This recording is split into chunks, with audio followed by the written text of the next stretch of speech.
Hi guys, it's Emery from PDMG here with another quick read for you all. This one is a guide to Amazon product titles. Okay, so let's get started. Title requirements apply to all products listed on Amazon marketplaces.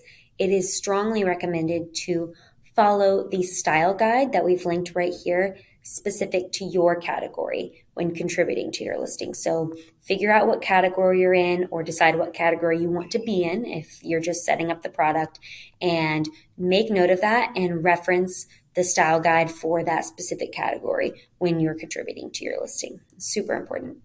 Okay, so if the guidelines are not followed, the guidelines in your specific category and the guidelines that we're going to talk about down below, both. If the guidelines are not followed, your listing may become suppressed from search, and your listing will continue to remain suppressed until a title is contributed to your listing that follows the category specific guidelines. Okay, so let's look at these tips down here. You don't want to use all caps when you are writing your titles. You can use numerals, and you should. So use 3 instead of like 3 spelled out, THREE. Just the number will do. Next, don't use any subjective terms or keywords like bestseller, free shipping, 100% guaranteed. Just stick to the product and its crucial information. Titles can contain any necessary punctuation that's needed for your product.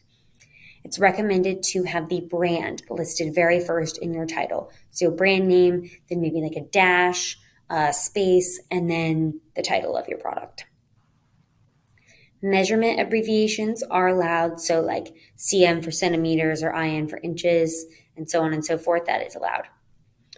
In variations, child ASIN titles may appear on the detail page once the child ASIN is selected. And this is important to know because you should include the variation attributes, like let's say the size or the color, in the title for the child ASIN. So just because the product is parented, you can't leave that information out. You still need to include it for each individual title, for each individual product. Okay, next, refrain from providing offer-specific information in the parent title, as this might lead to confusion. So again, the size and color. So you'll want your size, your color, whatever your variation description is in the child ASIN, but not the parent. The parent should just be like what the name of the product is that would be the same throughout. And this just keeps everything super clear for the customer. Okay, PDMG hack here. So Amazon recommends that titles be 80 characters or fewer in length, including spaces. But with that in mind, we know that many categories on Amazon will accept up to 200 characters. And this allows you to include more important keywords and critical information for your product. So it's a good idea to use those up.